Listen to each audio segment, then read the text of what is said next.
iOS 18 വന്നപ്പോൾ ഏറ്റവും കൂടുതൽ ആൾക്കാർക്ക് പ്രശ്നം വന്നൊരു ഓപ്ഷനാണ് ഈ പറയുന്ന ഫോട്ടോ ആപ്ലിക്കേഷൻ എന്ന് പറയുന്നത്.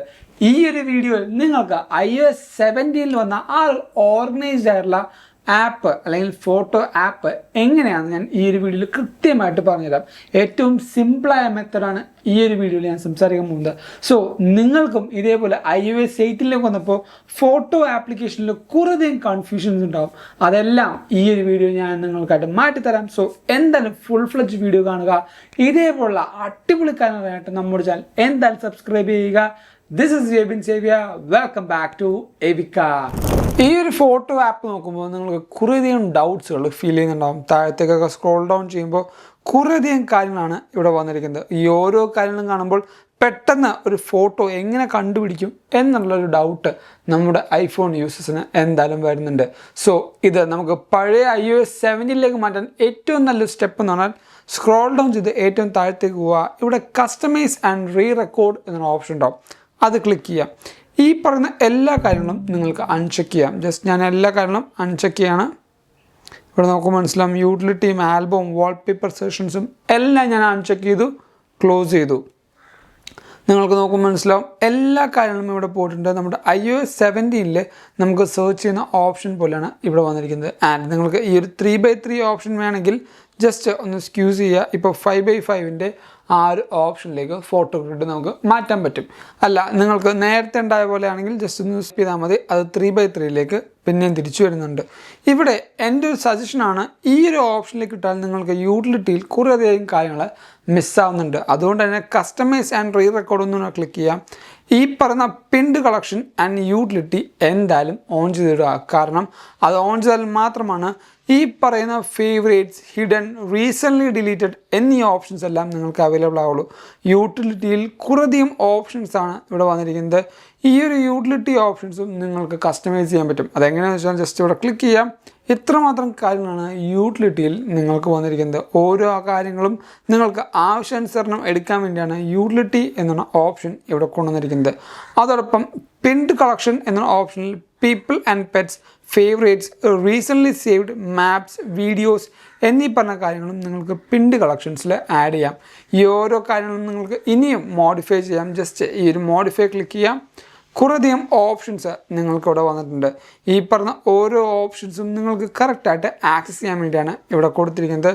ആൽബം എന്ന് പറയുന്നത് നിങ്ങൾ കസ്റ്റമായിട്ട് ഒരു ആൽബം ക്രിയേറ്റ് ചെയ്യുന്നുണ്ടെങ്കിൽ ഈ ഒരു പിൻഡ് കളക്ഷൻസിലായിരിക്കും വന്നിരിക്കുന്നത്.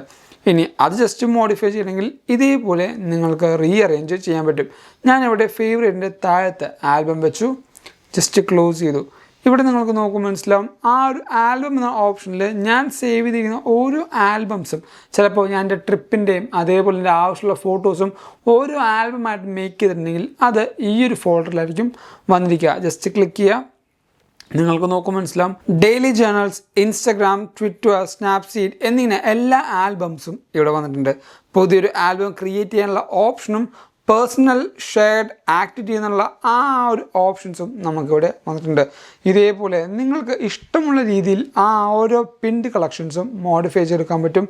ഈ ഓരോ ഫോട്ടോ ആപ്പ് കാണുമ്പോൾ നമ്മുടെ iOS 17 ഉണ്ടായ ആ ഒരു സെയിം ഫോട്ടോ ഫീലിംഗ് ആണ് നമുക്ക് വരുന്നത്. ഇത് എല്ലാ കൂട്ടുകാർക്കും കുറച്ചും കൂടെ ഈസി ആൻഡ് ബെറ്റർ ആയിട്ട് നാവിഗേറ്റ് ചെയ്യാൻ ഈ ഒരു ഫോട്ടോ ആപ്പ് നിങ്ങളെ സഹായിക്കുന്നുണ്ട്. ആൻഡ് ഇതിൻ്റെ ഏറ്റവും പൊക്കത്തേക്ക് നോക്കുമ്പോൾ നിങ്ങൾക്ക് ടോട്ടൽ ഫോട്ടോസിൻ്റെ നമ്പേഴ്സ് കാണാൻ പറ്റും. സെർച്ച് ഓപ്ഷൻ, സെലക്ട് ഓപ്ഷൻ, അതേപോലെ നമ്മുടെ ഈ പറഞ്ഞ ആപ്പിൾ ഐയുടെ ഓപ്ഷൻസും കാണാൻ പറ്റുന്നുണ്ട്. iOS 18 വരുമ്പോൾ നിങ്ങൾക്ക് കുറച്ചും കൂടെ ബെറ്റർ ആൻഡ് ഫാസ്റ്റ് ആയിട്ട് സെർച്ച് ചെയ്യാൻ പറ്റും. അതെങ്ങനെയാണെന്ന് വെച്ചാൽ ജസ്റ്റ് ഈ ഒരു സെർച്ച് ബട്ടണിൽ ക്ലിക്ക് ചെയ്യാം. ഇവിടെ കുറച്ചും സജഷൻസ് ആപ്പിൾ തന്നെ തരുന്നുണ്ട്. അതേപോലെ കുറച്ചും ഫോട്ടോസ്, റീസെൻ്റ്ലി ഫോട്ടോസും നമുക്കിവിടെ വരുന്നുണ്ട്. ഈ ഓരോ ഫോട്ടോസും ഈസി ആയിട്ട് ആക്സസ് ചെയ്യാൻ iOS 18 നമുക്ക് പറ്റും. കാരണം കുറച്ചും കൂടെ നാച്ചുറൽ ലാംഗ്വേജും നമുക്ക് വേണ്ട കാര്യങ്ങൾ അല്ലെങ്കിൽ ഒബ്ജക്റ്റുകൾ ഈസി ആയിട്ട് ട്രാക്ക് ചെയ്യാൻ iOS 18 നമ്മളെ ഹെൽപ്പ് ചെയ്യുന്നുണ്ട്. ജസ്റ്റ് കാർന്ന് ടൈപ്പ് ചെയ്തു. ആ ഒരു കാറിനെ പറ്റിയുള്ള കുറച്ചധികം സജഷൻസ് ഇവിടെ വന്നിട്ടുണ്ട്. അതിൻ്റെ ടെക്സ്റ്റ് ഫൗണ്ട് ചെയ്തിട്ടുണ്ട്. നമുക്ക് ടോപ്പ് റിസൾട്ടും ഇവിടെ വന്നിട്ടുണ്ട്. ഈസി ഓഫ് ആക്സസിൽ നമുക്ക് ഫോട്ടോസും കാര്യങ്ങളും എടുക്കാൻ നമ്മൾ ഈ ഒരു ഫോട്ടോസ് ആപ്പ് ഹെൽപ്പ് ചെയ്യുകയും ചെയ്യും. സോ iOS 18 ഈ ഒരു ഫോട്ടോ ആപ്പ് കസ്റ്റമൈസ് ചെയ്യുകയാണെങ്കിൽ കുറച്ചും കൂടെ ഈസി ആയിട്ട് നിങ്ങളുടെ എല്ലാ ഡെയിലി ലൈഫ് ഫോട്ടോസും ആക്സസ് ചെയ്യാൻ പറ്റുമെന്നാണ് എൻ്റെ വിശ്വാസം. സോ ഇന്ന് ഈ കണ്ട വീഡിയോയിൽ നിങ്ങൾക്ക് iOS 17 ഉണ്ടായ ആ ഒരു നൊസ്റ്റാൾജിക് ഫീല് തരുന്ന ഫോട്ടോ ആപ്ലിക്കേഷൻ എങ്ങനെ തിരിച്ചു കൊണ്ടുവരാം എന്ന് മനസ്സിലായെന്ന് വിശ്വസിക്കുന്നു. അതുകൊണ്ട് തന്നെ ഈ വീഡിയോ ഇപ്പോൾ തന്നെ ലൈക്ക് ചെയ്യുക. ആൻഡ് നിങ്ങൾക്ക് ഫോട്ടോ ആപ്ലിക്കേഷൻ ഇനിയും കുറേയധികം കാര്യങ്ങൾ ചെയ്യാൻ പറ്റും. സോ അതിൻ്റെ ഒരു detailed video separate iOS 18 photo application എങ്ങനെ കൂടുതൽ അടിപൊളിയാക്കാം എന്നുള്ളൊരു വീഡിയോ വേണമെങ്കിൽ എന്തായാലും വീഡിയോ എടുത്ത് അത് കമൻറ്റ് ചെയ്യുക. ഈ ഒരു വീഡിയോ പോലെ അടിപൊളിയായ കുറേ കാര്യങ്ങൾ നിങ്ങൾക്കറിയണമെങ്കിൽ എന്തായാലും നമ്മുടെ ചാനൽ സബ്സ്ക്രൈബ് ചെയ്യുക. ഇൻസ്റ്റാഗ്രാമിൽ കൂടെയും ഫേസ്ബുക്കിൽ കൂടെ എല്ലാം നിങ്ങൾക്ക് നമ്മളെ ഫോളോ ചെയ്യാം. ലിങ്ക് ഞാൻ നമ്മുടെ ഡിസ്ക്രിപ്ഷൻ ബോക്സിൽ കൊടുത്തേക്കാം. And thank you so much for watching whole video. This is Ebin സേവ്യ സൈനിങ് ഫ്രം എബിക്ക.